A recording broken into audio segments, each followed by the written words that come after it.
Amén. Su presencia es notoria, hermanos.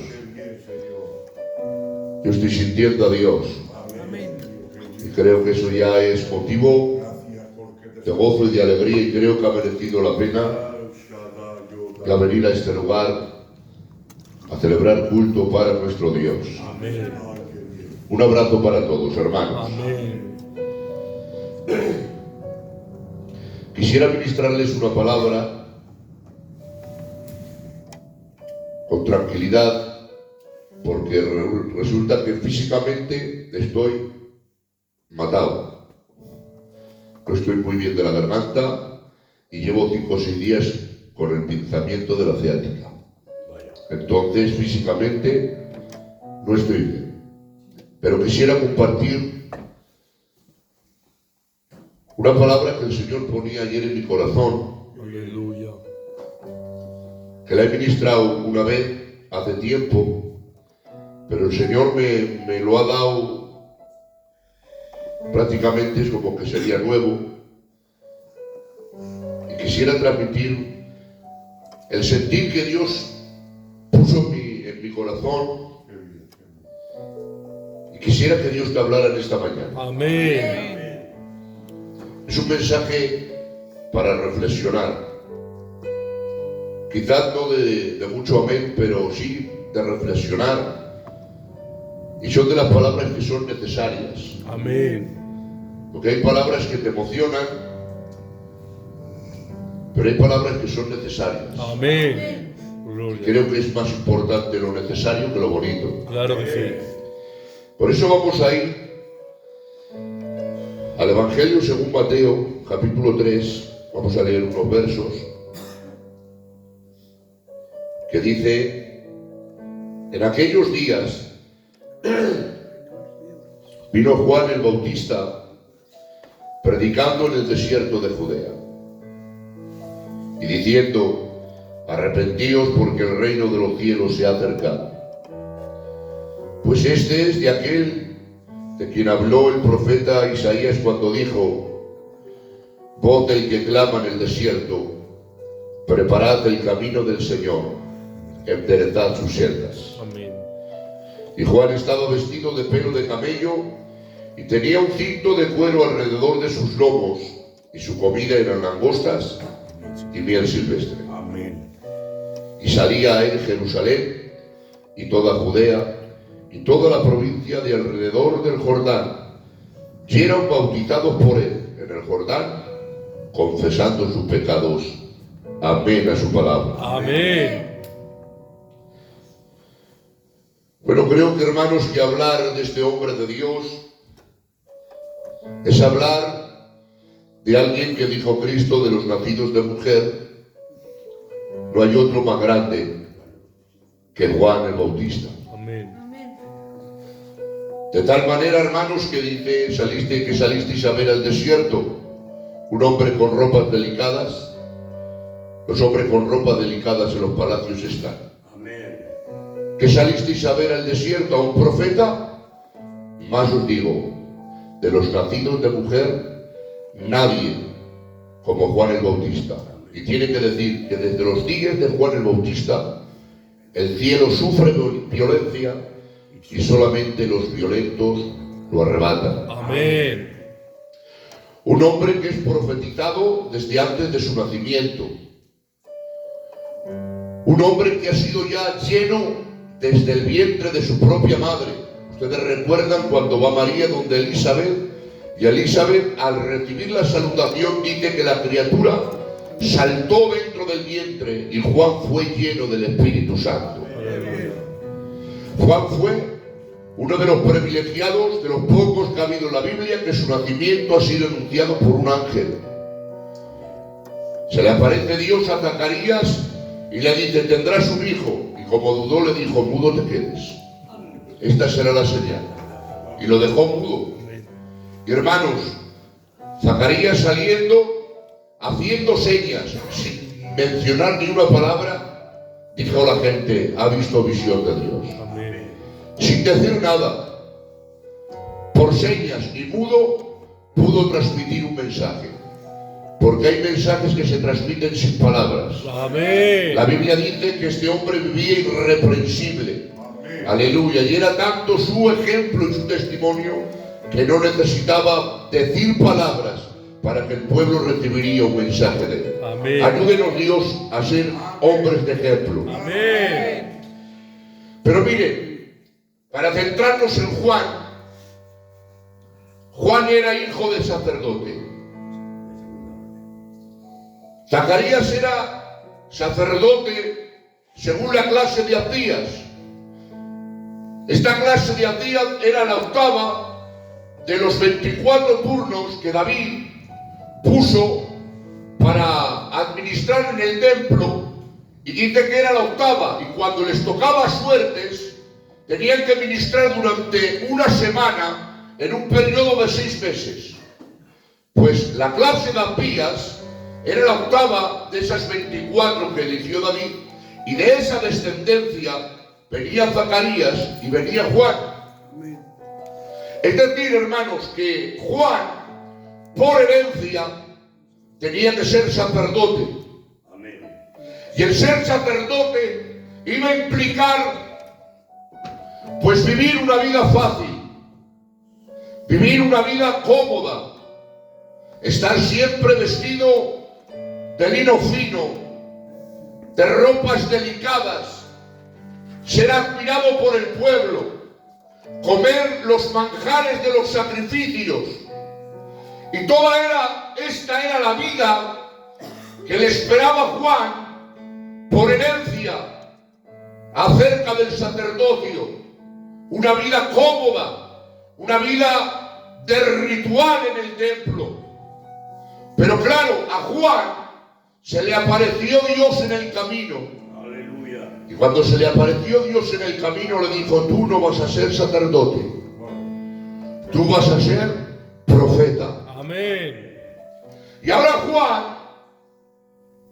yo creo, hermanos, que pensaría acerca del llamado de Dios, porque claro, dejar de ser sacerdote era dejar una vida cómoda, una vida fácil, dejar de vestirse de ropas delicadas, dejar de comer manjares, de ser aplaudido y reconocido en medio del pueblo. Y los profetas eran apedreados, eran criticados. Ser profeta hacía que tenía que confrontar a la gente con el mensaje. El ser profeta ya no podía habitar en el templo. Su lugar era el desierto, su lugar era la soledad, su lugar era la criticación del pueblo si no lo recibían.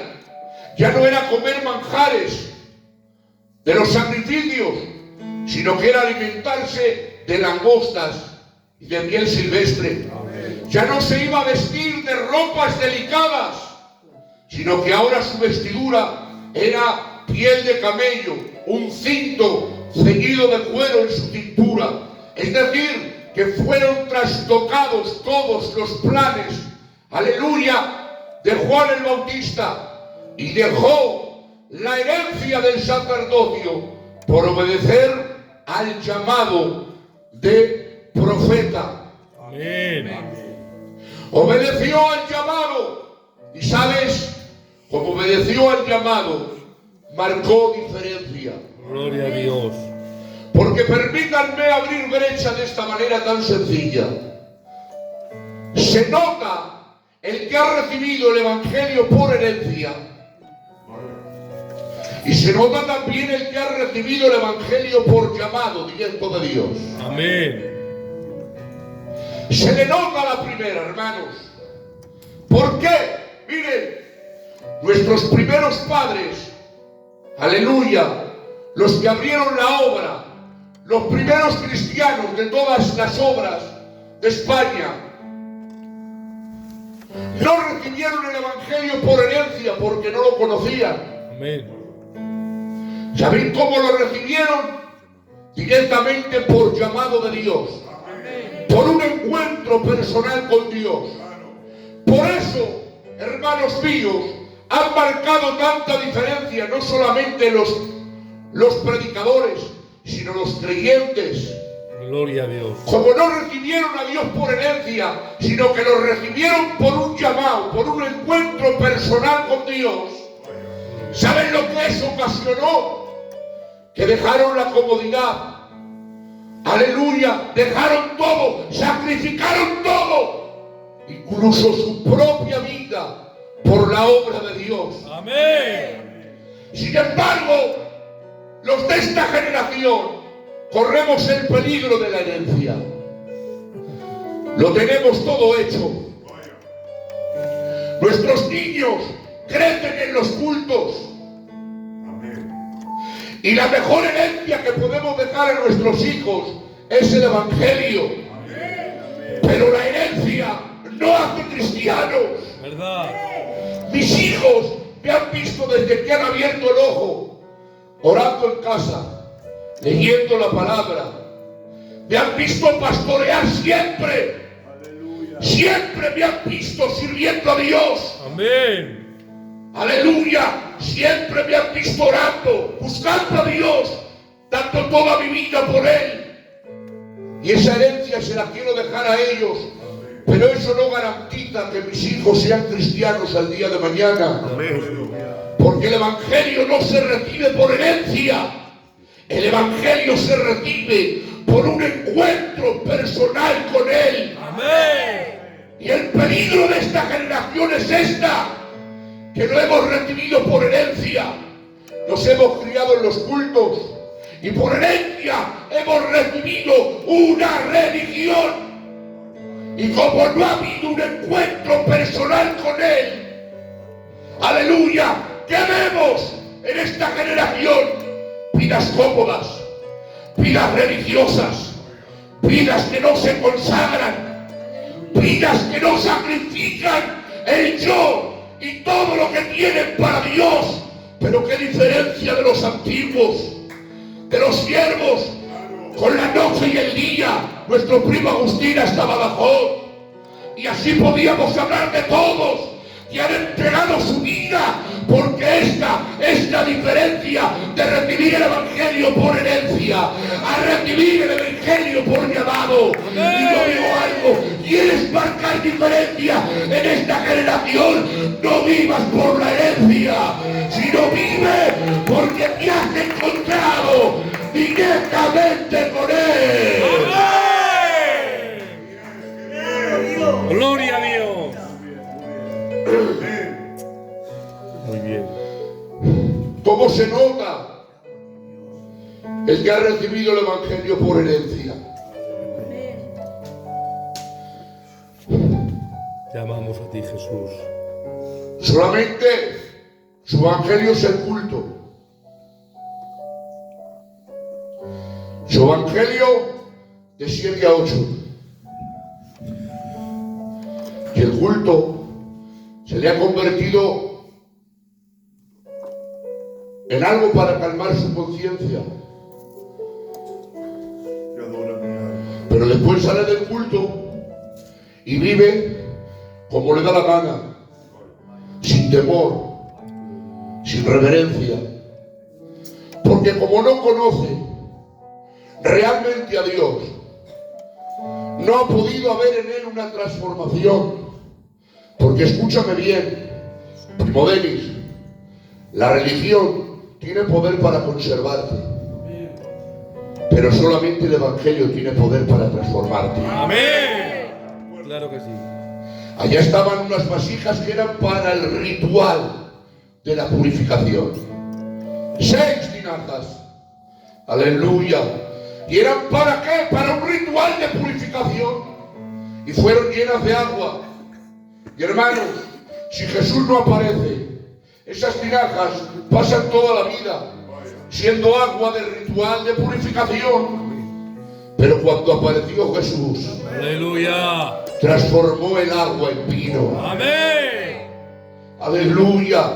Y hoy los que han recibido el Evangelio por herencia, pasan los años y son esa tinaja que la ves que está llena de agua, pero es para el ritual. Te viene al culto, no te falta un culto, te echa la ofrenda, incluso participan de la Santa Cena, incluso nosotros hasta predicamos, pero solamente es un ritual de purificación, porque lo que he recibido es una religión, es una cultura, pero el venir al culto no garantiza nacer de nuevo. ¡Gloria a Dios! Lo que hace que nazcan de nuevo no es el culto, no es la religión, es un encuentro con Él. ¡Amén! ¡Gloria a Dios! El que se encuentra con Él cambia. ¡Amén! El que se encuentra con Él es transformado. ¡Amén! Y yo no quiero ser conservado en la vasija ritual de la religión. ¡Gloria a Dios! Yo quiero que Dios me transforme. ¡Sí, amén! ¿Cuántos quieren ser transformados por Él? ¡Digan amén! ¡Amén! ¡Gloria a Dios!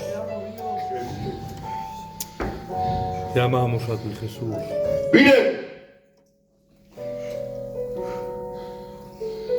hay un texto que es muy repetitivo. Si lees en Primera, Segunda de Reyes y en Crónicas, en los dos libros, hablando acerca de los reyes de Israel, sobre todo de los de Judá. No sé si reinaron 19 o 20 reyes. 19 o 20 reyes. No sé si alcanzó el periodo de los reyes de Judá casi 400 años. Pero hay un verso que se repite. Y el verso que se repite es: y no hizo lo recto ante los ojos de Jehová como David su padre. Amén. Y no hizo lo recto ante los ojos de Jehová como David su padre. Se repite, porque quitando a David, a Asa, a Josafat, a Ezequías y a Josías, quitando esos 5, los 14 o 15 reyes restantes hicieron lo malo ante los ojos de Jehová. Amén. Y no hicieron lo recto como David su padre. Amén. Y ahora claro, ¿por qué, hermanos? ¿Cuánto le costó a David ser rey? ¿Cuánto le costó, primo Isidro, ser rey? Le costó lágrimas, sudor, sangre. Desde que fue ungido hasta que alcanzó ser rey, ¿cuánto le costó? Gloria a Dios. Porque ser cristiano cuesta. Aleluya. El cristiano no se hace de un día para otro. ¿Verdad? ¿Y cuánto le costó a David ser rey? Le costó mucho.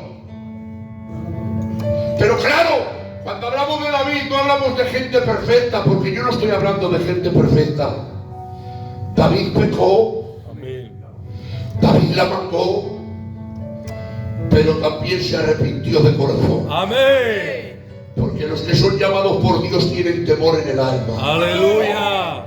Sin embargo, a los otros reyes, ¿qué les costó ser reyes? Si nacieron de cuna. ¿Qué le costó la corona a los hijos de David? ¿Qué les costó? ¿Qué le costó a Salomón? ¿Qué le costó a Roboán? ¿Qué le costó a Asa, a Josafat, a Jorán, a Uzías, a Ezequías, a Manasés, a Amón, a Jeconías? ¿Qué les costó? Gloria. Si recibieron la corona por herencia.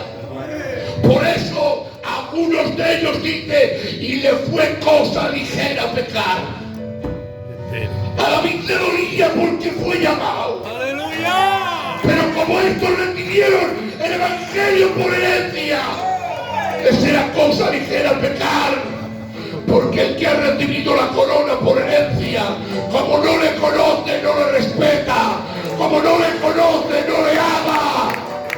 Gloria a Dios. Y ahí también se nota el que es llamado por Dios, el que ha recibido el evangelio por herencia.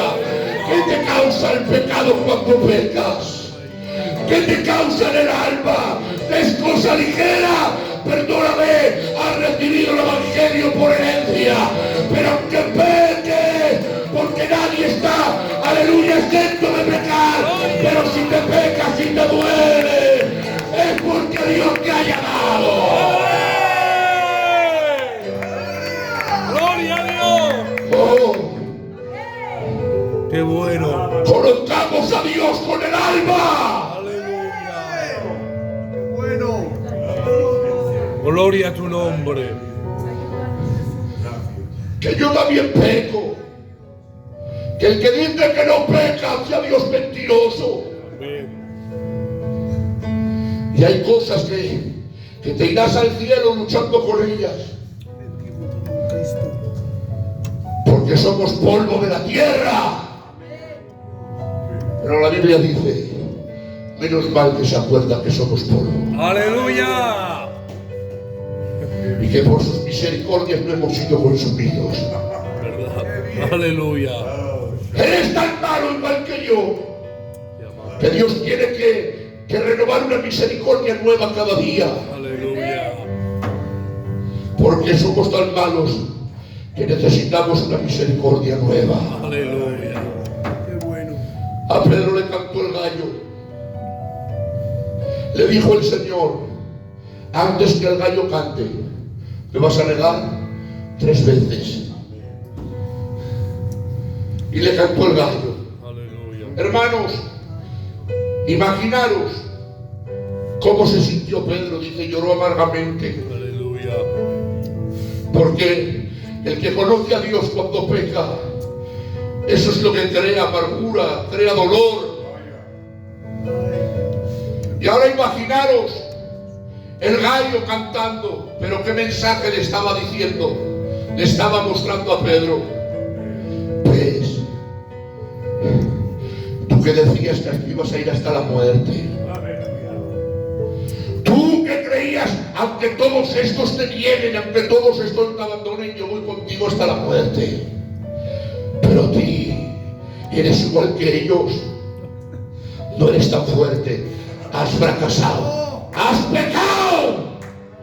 Y eso era lo que resonaba cada vez que oía el gallo.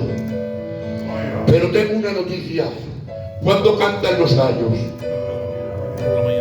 cuando amanece, cuando despuntan los primeros rayos de sol, los gallos se ponen en altura y empiezan a cantar.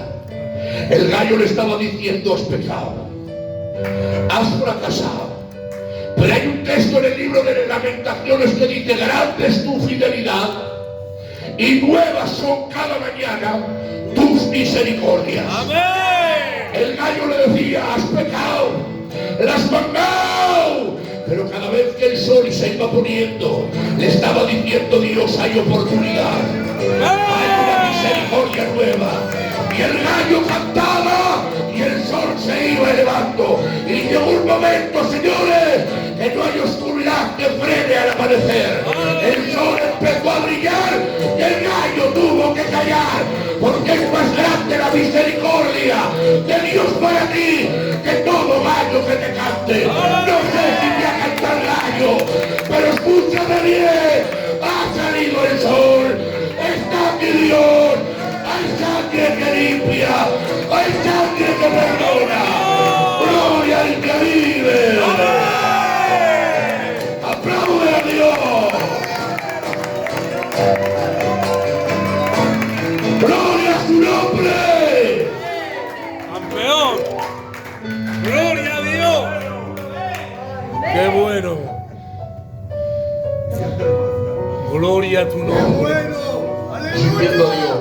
¡Gloria a Dios! Está aquí Dios. ¡Gloria a tu nombre, Jesús! Por herencia o por llamado. ¡Gloria a Dios!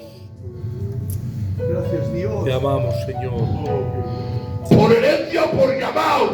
Amén. Vida de los padres. ¿Sabéis que hasta los cultos, la forma de celebrar los cultos, se nota? Claro que sí. Miren, empezó a predicar Juan. ¿Ven un trabico de agua? El agua. Aquí hay. Hay aquí. Qué fresquito, padre. Para que te tires par de horas, Venga. Estoy en el primer detalle. Aleluya, tira. Venga, va. ¡Qué bien! Si me aguanta el físico, Venga. no os preocupéis que hay para rato. Amén.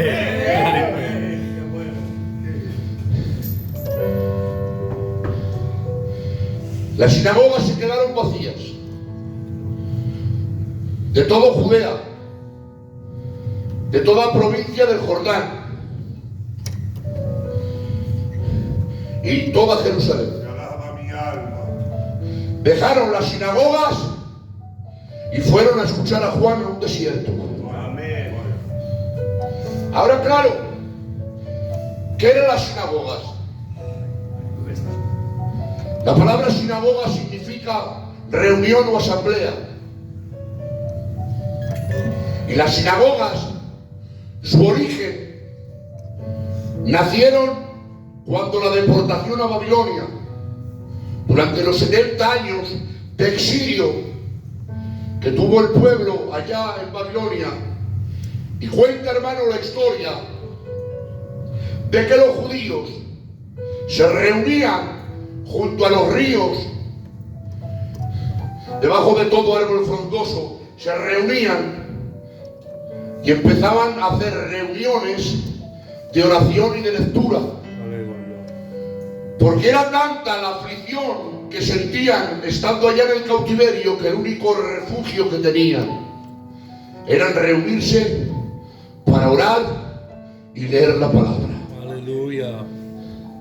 Y allí se originaron, en medio de Babilonia, en medio del dolor del cautiverio, y la necesidad les provocaba a reunirse para orar y para leer la Escritura. Pero cuando regresaron, las sinagogas ya dejaron de ser una reunión y le pusieron el nombre de sinagoga a un local. Y ahora, ese local se llamaba sinagoga y se reunían con el mismo fin de orar y de leer la Escritura. Pero pasaron los años y las sinagogas se convirtieron en un simple ritual. Y lo convirtieron en algo, compadre, ya tan cultural, que ya era algo de cualquier judío que nacía.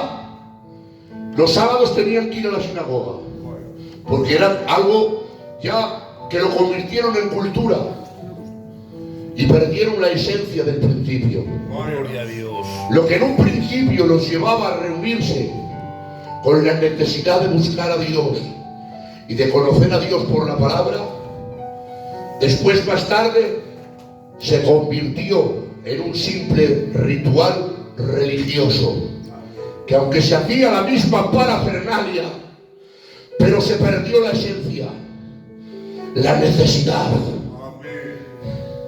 Aleluya. Y sabéis que por desgracia, aleluya, los cultos al principio, ¿qué era lo que movía a la gente a venir? Venían del cautiverio, venían con dolores en el alma, Gloria a Dios.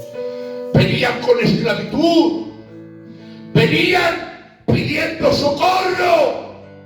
Y cuando venían a los cultos, que no eran cultos tan acondicionados como ahora, Logroño empezó en una cuadra, en una vaquería, pero todo el que entraba a ese lugar Aleluya. quedaba transformado, porque Dios se derramaba de una forma especial. Pero que Dios no cambia. Lo que pasa que hemos convertido lo mismo que la sinagoga, el culto lo hemos hecho cultural.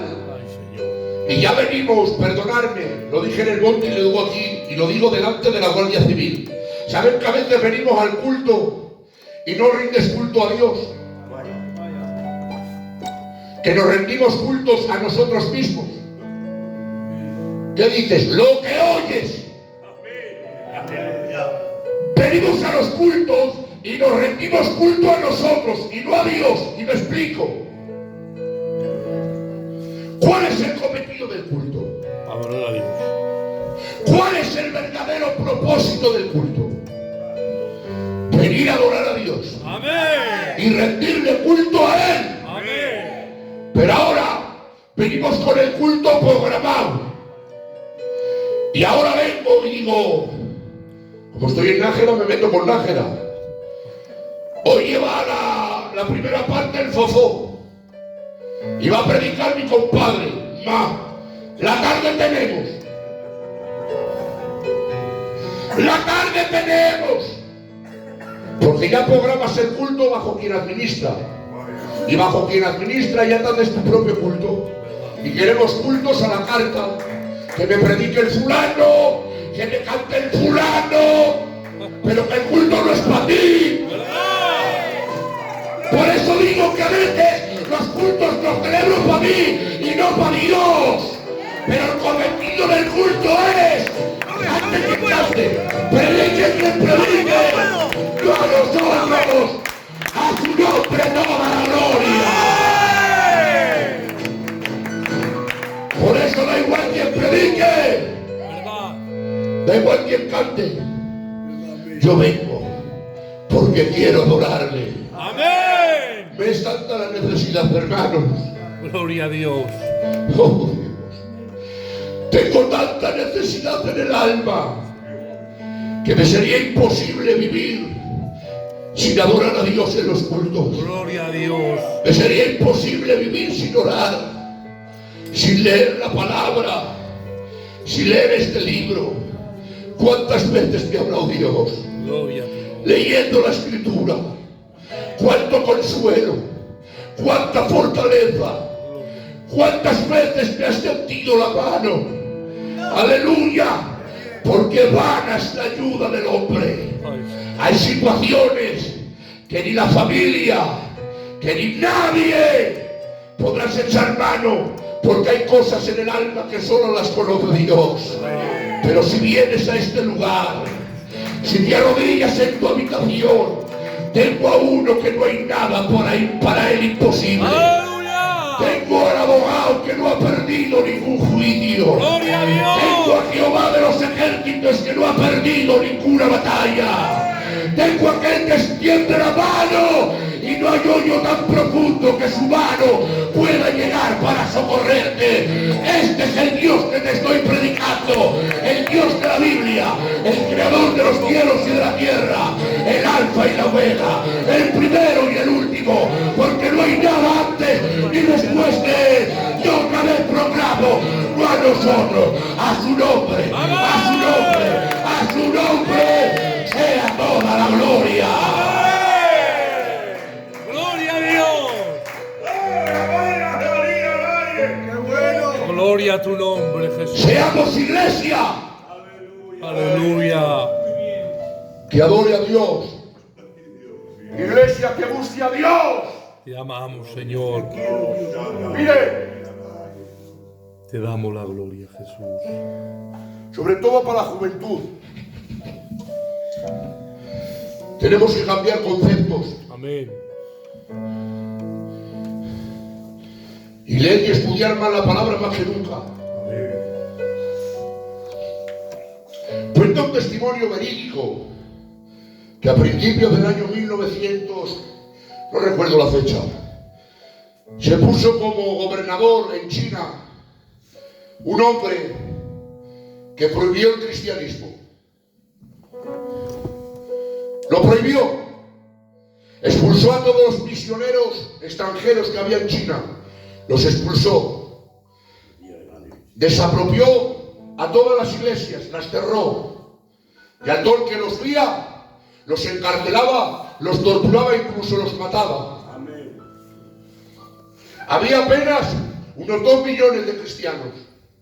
Se contabilizaban en aquella época. Y ahora se cerró. Se cerró, hermanos, todas las iglesias. Que en el año 1970 este emperador murió. Y dejaron venir de nuevo a los cristianos. Ahora los cristianos, cuando vinieron, se preguntaban diciendo que habría una iglesia inexistente. Y si había iglesia, pues estarían pues raquíticos, mermados. Es decir, que se creían que no iban a encontrar nada. Pero para sorpresa, se encontraron que aunque cristianos tuvieron que marcharse, la obra es de Dios y no hay quien la pague. Amén. Regresaron y la sorpresa fue que se encontraron a la iglesia más fuerte que nunca. Aleluya. Millones y millones y millones de cristianos había en China. Y ahora, claro, ¿cómo es posible que una iglesia carente de líderes, de programas, de administraciones, de eventos, de músicos, de infraestructuras, cómo pudieron crecer tanto? Aleluya. Si no había lugar para reunirse, se cambiaron el concepto y dejaron la iglesia que era el local, que empezaron a ser iglesia ellos mismos. Aleluya. Y ahora no iban al culto, pero la iglesia eran ellos donde iban. Y cambiaron la religión por una comunión directa con Dios. Aleluya. Y ahora él donde iban, un cristiano ya era iglesia, y ahora iba y le predicaba a este. Y este le predicaba a ese. Y ese le predicaba a ese. Y en pocos años se convirtieron en millones de millones. Aleluya. ¿Qué haríamos nosotros si cerrarían Nájera? Gloria a Dios. Al pastor. Si te cierra la iglesia, ¿qué harías? Creyente, si nos cerraría la iglesia, ¿qué haríamos? Muchos se olvidarían de Dios y del Evangelio, porque su Evangelio es el culto. Pero sin embargo otros, donde los pongan, donde los pongan, Gloria a Dios. aleluya, aquel que no adore a la estatua que yo he levantado y se postre al son de la bocina, del salterio, de la zarpa y de toda clase de instrumento, será echado al horno de fuego. Aleluya. Estos se quedaron sin templo. Estos se quedaron sin culto. Gloria a Dios. Estos se quedaron sin congregarse. Extranjeros, cautivos, en una tierra pagana. Pero sin embargo, aún les ardía en las entrañas Aleluya. una palabra que está escrita en Éxodo capítulo 20. No te harás imagen, Amén. ni te postrarás delante de ellas. Aleluya. Porque yo soy Jehová, fuerte y celoso. Y ahora ellos decían, no tenemos culto, no tenemos pastores, pero tenemos la palabra y el mandamiento y con eso nos sobra. Y preferimos ser quemados, pero seguir siendo fieles a nuestro Dios que vivir siendo infieles. Hay gente que donde lo pongas es cristiano. Hay gente que pase lo que pase, es cristiano. Señores, no por herencia, sino por llamado. Gloria al que vive. Gloria a Dios. Me dejan 10 minutos más. Mira, Señor. Gloria a Dios. Acabo con el mensaje de Juan. Qué bien.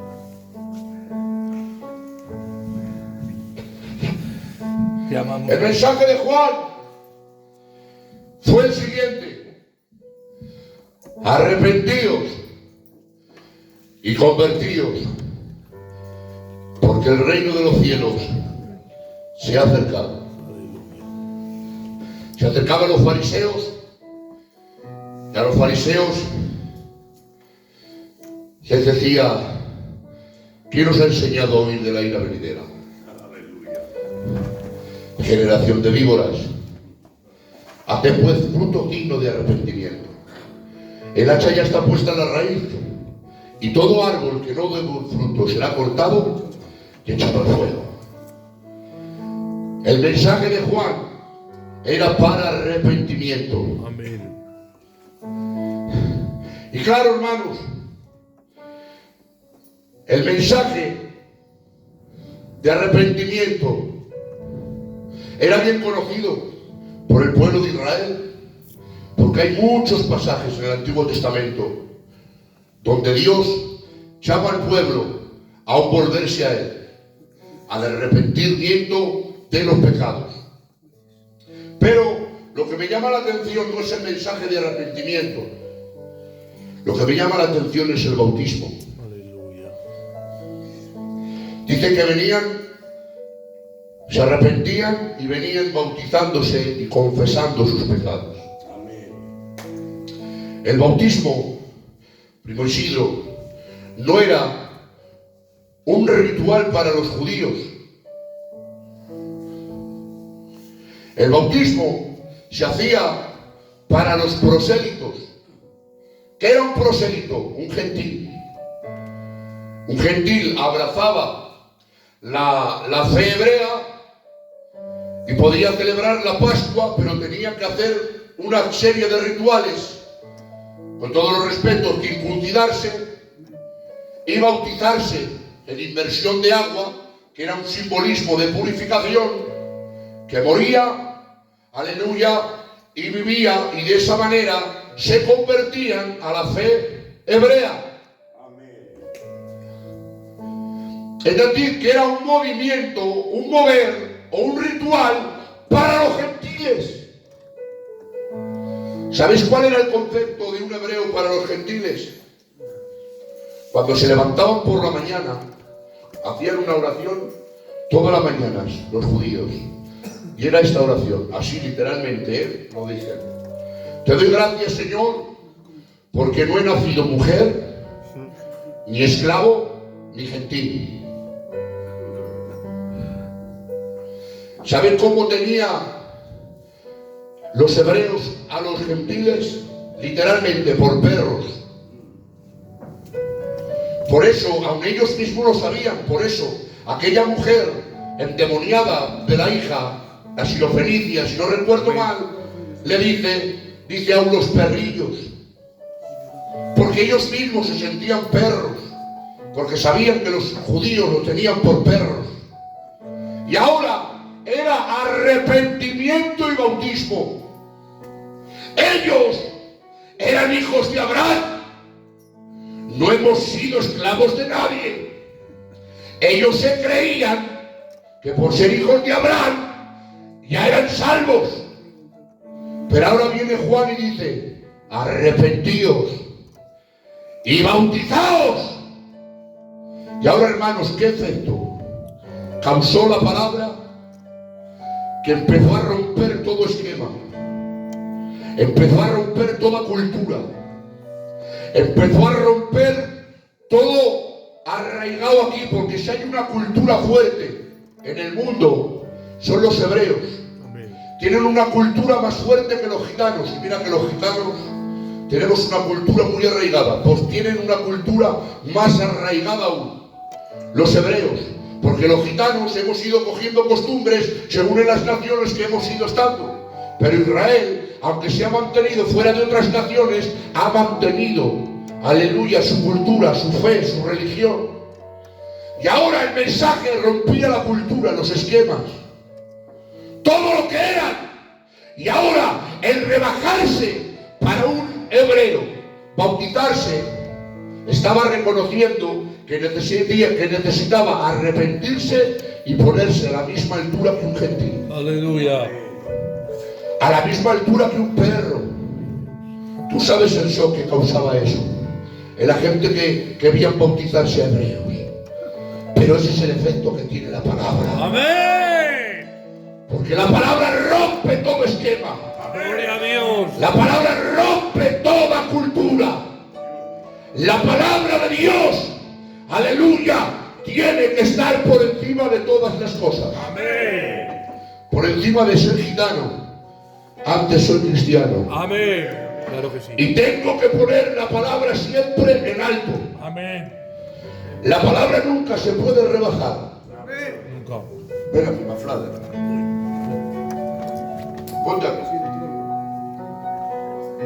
Les voy a simbolizar algo para que ustedes entiendan. Ponte frente a la iglesia. Levanta la palabra lo más alto que puedas, con tu brazo. Ahí quieto. Ahí donde tiene que estar la palabra de Dios. Por encima de la iglesia. Por encima de su persona. La palabra de Dios ahora tiene que estar por encima de tu cultura. Por encima de tus pensamientos. Por encima de todo las rarezas que tengas arraigadas de tu familia. La palabra tiene que estar tan alto que tiene que reinarte ella a ti y no tú a ella. Porque a veces cometemos este fallo, que como no podemos en nuestra cultura hacemos un evangelio gitano, un apaño gitano, pero eso no vale. Entonces siempre la Biblia tiene que estar ahí en alto, y la Biblia te va a demandar, perdona, y no puedes rebajarla porque es la demanda de ella. Tienes que perder orgullo, tienes que morir a tu yo, pero que eres un machote, que eres nieto del Isidro, que tienes que perder orgullo. ¿Y ahora qué pasa? El brazo, compadre, se le está cansando, se le está durmiendo. Y aleluya, pero aunque te se duerma el brazo, aunque no tengas fuerzas, no puedes bajarla. Porque a veces, por nuestra propia fuerza, no podemos mantener el mandamiento. Y como me canso, bajo la palabra de nivel. Pero la palabra no se puede bajar de nivel. La palabra tiene que estar ahí. Aleluya. Y ahí tiene que estar. Pese a quien le pese. Y duela a quien le duela. Aunque tengas que quedar mal con tu propia familia, tienes que quedar en contra de tu propia familia, pero la Biblia tiene que estar ahí. Aleluya. Y ahí sigue levantando la palabra. Porque ella quiere Dios. Pero habrá veces que es muy machote, palabra que aguanta.